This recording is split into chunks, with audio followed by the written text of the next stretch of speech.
sadulur, baraya, dan juga para pencinta sejarah.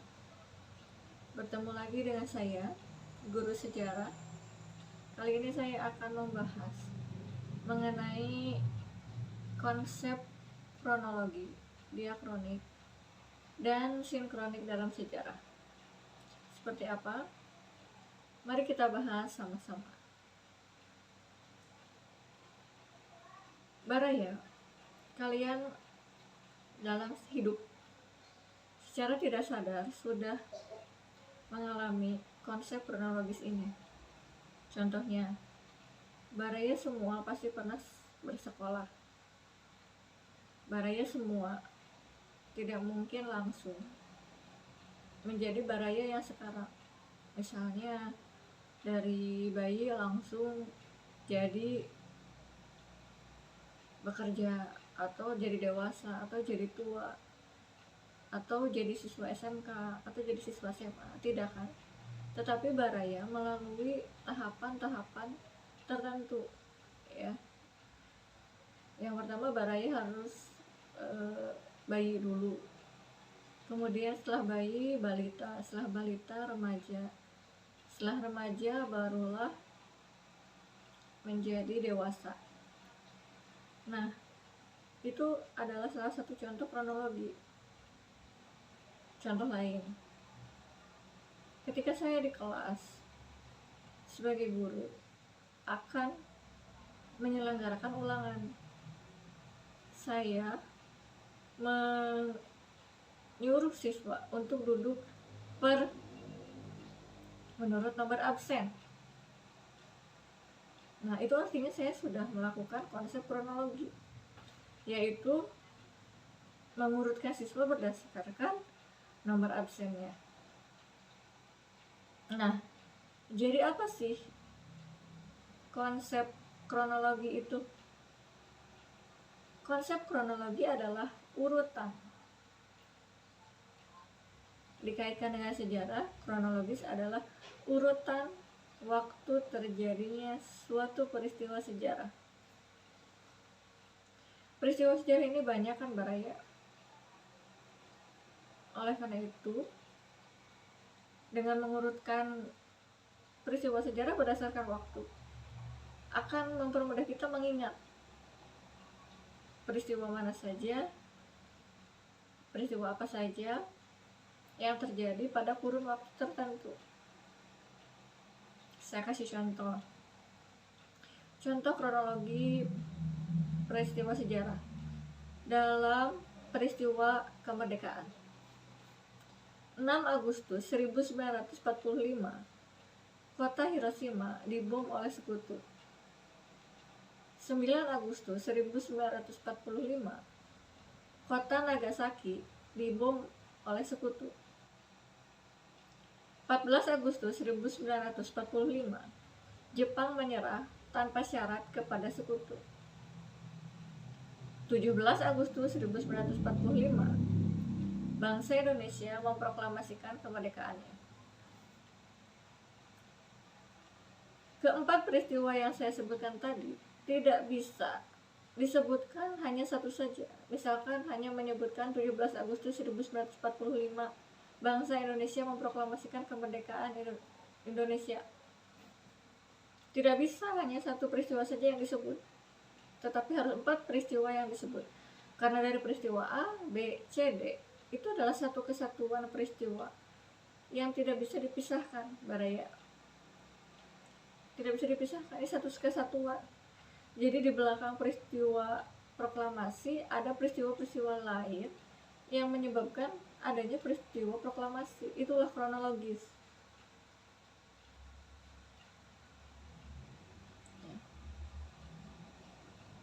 Untuk membuat kronologis, baraya harus tahu dulu peristiwa sejarahnya.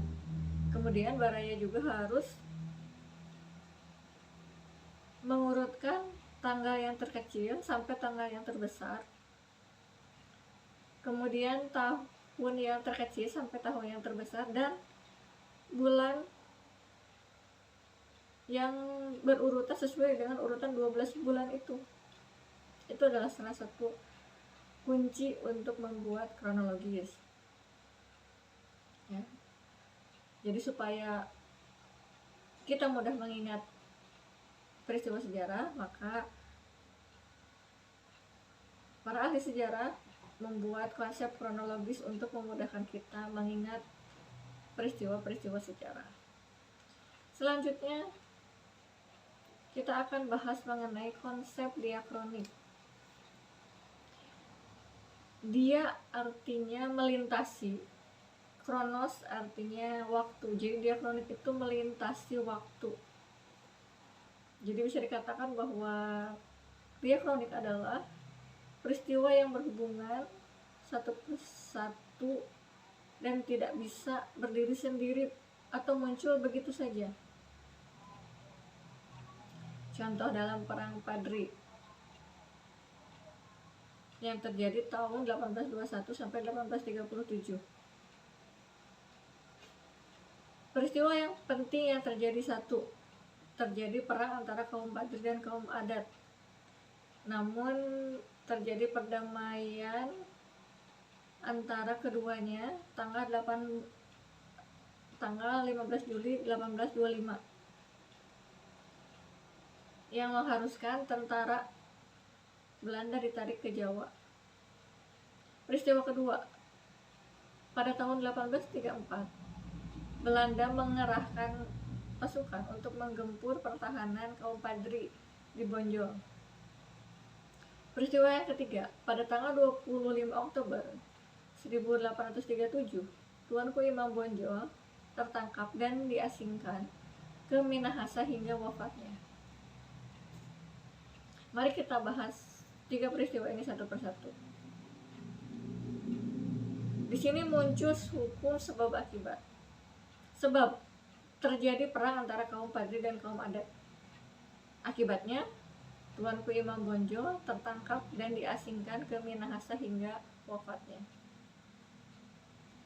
Jadi peristiwa sebelumnya, peristiwa A, itu berhubungan dengan peristiwa-peristiwa selanjutnya. Dalam sejarah itu ada hukum awal, proses terjadinya, akhir. Nah, itulah caranya untuk membuat diakronik.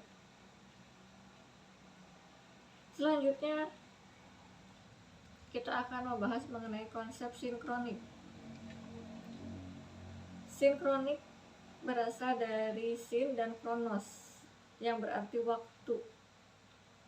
Kajian sejarah sinkronik mempelajari tentang sejarah dalam beberapa aspek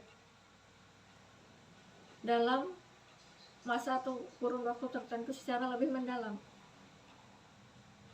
Baraya pernah mendengar sejarah dunia, sejarah Afrika, sejarah Eropa, sejarah Indonesia. Itu adalah salah satu contoh konsep berpikir sinkronik, mempelajari sejarah dengan segala aspeknya dalam kurun waktu atau masa tertentu. Contoh lain, Perang Surabaya 10 November 1945. Ada pembahasan khusus tentang perang itu. Kemudian peristiwa 1 Maret di Yogyakarta, atau serangan umum 1 Maret di Yogyakarta, itu ada sampai dibukukan dalam sebuah peristiwa atau dalam sebuah kisah tertentu. Itu adalah konsep sinkronik. Contoh lain, ada sejarah ekonomi,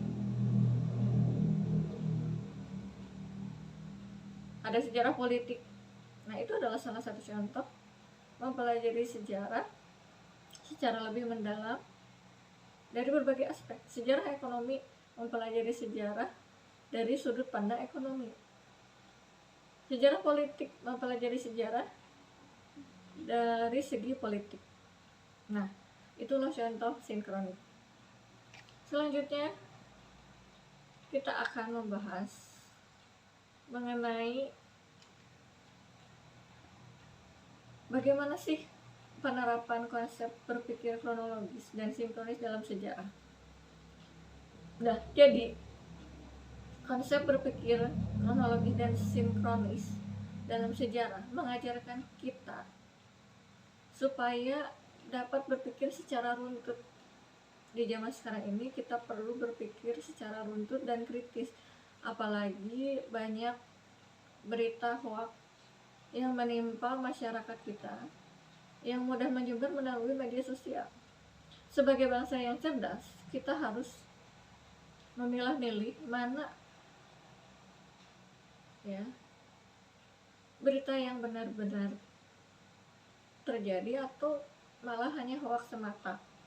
Nah, di sini kita dituntut untuk berpikir secara utuh dan juga berkesinambungan dalam menghadapi suatu permasalahan. Kemudian, sebagai manusia kita dihadapkan dalam suatu permasalahan. Kita harus berpikir diakronik dan kronologis dalam memecahkan masalah. Karena dalam berpikir diakronis dan kronologis akan mengajarkan kita untuk teliti dalam mengamati gejala atau fenomena yang ada pada kehidupan kita. Terutama apabila kita ingin mengetahui tentang sesuatu hal yang akan menjadi suatu perhatian khusus. Nah, itu adalah contoh penerapan konsep kronologis dan sinkronis dalam sejarah. Sejarah melatih kita untuk berpikir holistik, yaitu berpikir secara menyeluruh dengan cara mengamati seluruh peristiwa ya, dengan cara pandang yang mempertimbangkan berbagai aspek. Jadi kita tidak bisa membuat keputusan hanya dengan melihat satu aspek, tapi harus melihat dari beberapa aspek. Dalam sejarah ada 3 unsur penting yang tidak bisa dipisahkan satu sama lainnya. Yang pertama adalah konsep manusia. Kalau Baraya ingin menghilangkan sejarah, maka bunuh seluruh umat manusia yang ada di dunia ini, maka sejarah tidak akan ada. Karena yang berperan sebagai pelaku sejarah adalah manusia. Dari dalam manusia itulah kita ambil pengalaman. Pengalaman itulah yang ditulis dalam cerita sejarah sebagai peristiwa-peristiwa yang penting dan mempengaruhi momentum kehidupan banyak orang. Tidak semua momentum bisa dimasukkan ke dalam peristiwa sejarah. Momentum yang mana yang dapat dimasukkan ke dalam peristiwa sejarah? Yaitu momentum yang penting dan mempengaruhi banyak orang yang dapat dijadikan sebagai peristiwa sejarah. Sebegitu pentingnya manusia dalam sejarah, sehingga manusia adalah lalakon, pemeran utama dari sejarah itu sendiri. Tanpa manusia tidak akan mungkin ada sejarah.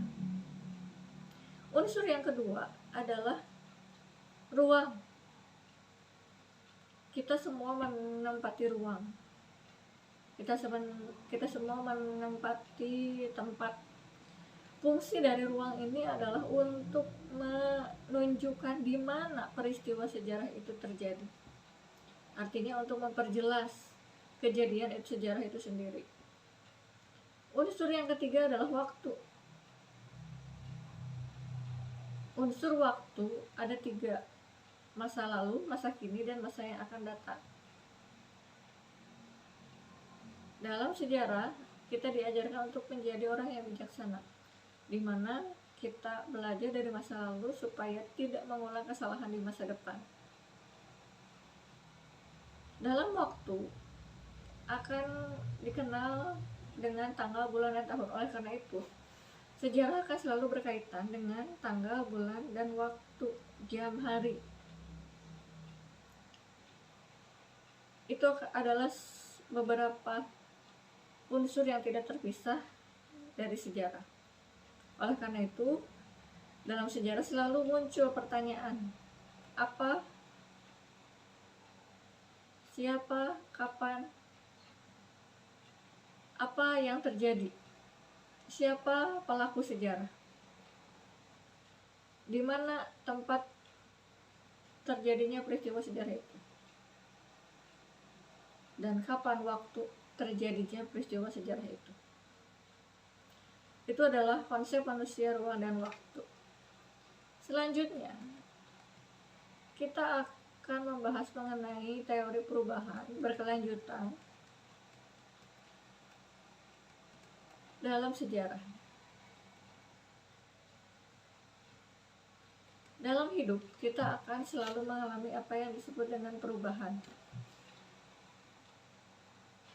Selama manusia hidup, tidak menutup kemungkinan perubahan itu akan selalu ada. Sehingga dalam masyarakat, perubahan ini akan menimbulkan sebuah perbedaan. Contohnya, dulu kita dijajah, sekarang kita merdeka. Itu adalah perubahan. Dulu kita pada tahun 2004 sampai 2014 kita diperintah oleh Presiden Susilo Bambang Yudhoyono. Sekarang tahun 2014 sampai 2021 sekarang kita diperintah oleh Presiden Joko Widodo. Ini adalah salah satu bukti dari perubahan dalam sejarah. Contoh lain adalah dipindahkannya Singgasana Mataram oleh Empu Sindok dari Jawa Tengah ke Jawa Timur. Nah, ini adalah salah satu contoh perubahan. Selanjutnya kita akan berbicara tentang berkelanjutan dalam sejarah. Peristiwa sejarah Indonesia tidak berhenti dalam satu waktu. Pembawakan sejarah Indonesia ada 13 zaman. Yang pertama, masa Praksara. Yang kedua, masa Hindu-Buddha. Yang ketiga, masa Islam. Yang keempat, masa penjajahan Barat. Yang kelima, masa pergerakan nasional. Yang keenam, masa pendudukan Jepang. Yang ketujuh, masa kemerdekaan. Setelah Indonesia merdeka, kehidupan bangsa Indonesia tidak berhenti begitu saja. Sejarah Indonesia tidak berhenti sampai masa kemerdekaan. Buktinya, bangsa Indonesia masih ada sekarang dan masih menorehkan sejarah sampai sekarang. Oleh karena itu, setelah masa kemerdekaan, muncul masa revolusi, di mana di situ dibahas peristiwa 10 November, perundingan Linggarjati, perjanjian Rumruyan. Nah, itu adalah masa revolusi. Kemudian setelah masa revolusi kita masuk ke zaman Orde Lama, di mana di situ kita dipimpin oleh Presiden Soekarno melewati dua demokrasi yang berganti, yaitu demokrasi liberal dan juga demokrasi terpimpin. Yang nantinya demokrasi terpimpin ini akan menghantarkan pada sebuah peristiwa besar, yaitu G30 SPKI. Setelah peristiwa G30 SPKI ini akan memunculkan sebuah babak baru, yaitu Indonesia masuk ke zaman Orde Baru. 30 tahun Indonesia di bawah Soeharto atau di bawah naungan Orde Baru, muncul demonstrasi yang mengakibatkan muncul masa baru, yaitu masa reformasi sampai sekarang. Itu adalah contoh dari berkelanjutan dalam sejarah. Nah, demikian Baraya mengenai konsep kronologis dan diakroni dalam sejarah. Semoga bermanfaat. Sampai jumpa lagi pada materi selanjutnya di channel saya, Guru Sejarah.